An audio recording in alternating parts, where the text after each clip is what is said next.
My name is Ariana. I am 29 years old. And for a long time, I believed that true love never breaks.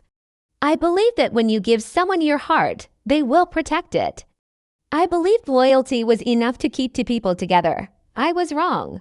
3 years ago, I met Ethan in a small cafe near my workplace. I was nervous and clumsy that day.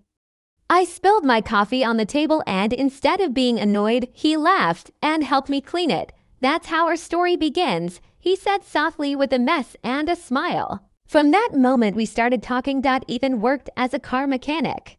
His hands were rough from long hours of work, but his voice was gentle. When he looked at me, I felt important. When he held my hand, I felt safe. He called me his miracle. He promised me a future. He told me I was the woman he would always choose, and I believed him. A few weeks later, we started dating.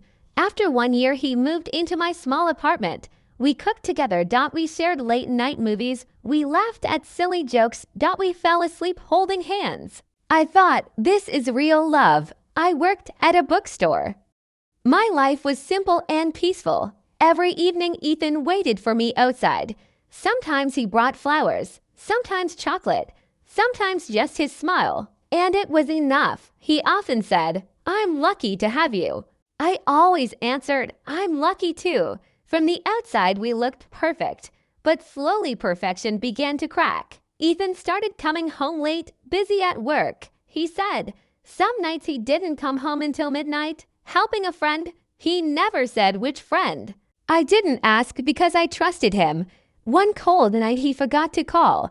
I waited by the window. My heart felt heavy. When he finally came home, he smelled of sweet perfume that wasn't mine. Where were you?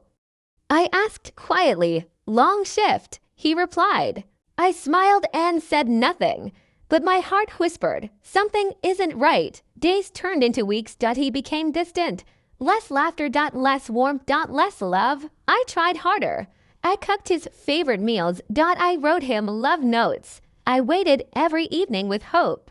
I stayed loyal. I stayed patient. I stayed in love until one Sunday morning I saw his phone on the table. A message appeared. Can't wait to see you tonight. My hands shook. I put the phone down quickly. Maybe it's nothing, I told myself. But deep inside I knew.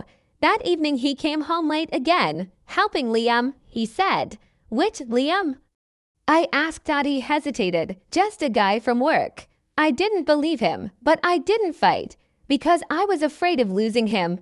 The next day I couldn't focus at work. My mind was broken. My heart was tired. That night I decided to surprise him. I packed dinner, baked his favorite bread, wore his favorite sweater.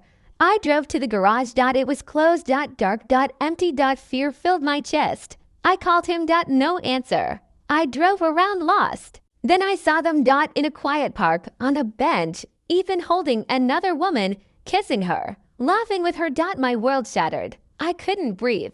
I drove home in silence. When he came back later, he smiled like nothing had happened. Busy day, he said. I looked at him and thought, who are you really?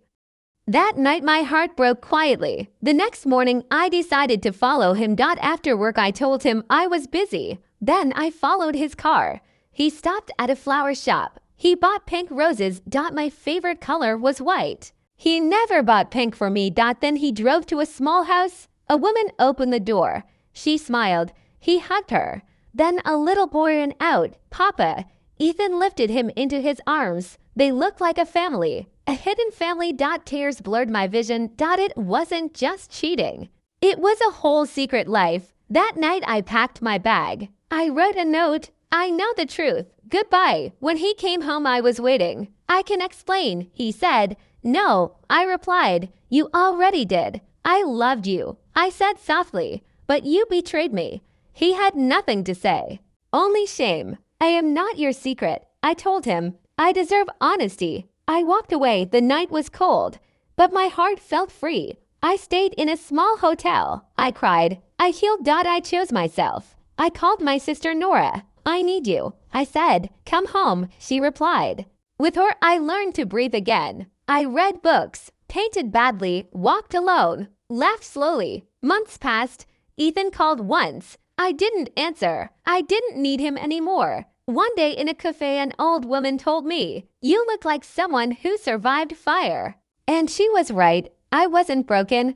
I was stronger. That evening, I looked at the sky and whispered, "You are enough." Ariana, I promised myself I would love myself first. One day maybe I would love again, but only someone who chose me fully. For now I was enough. I was no longer the woman who waited in silence.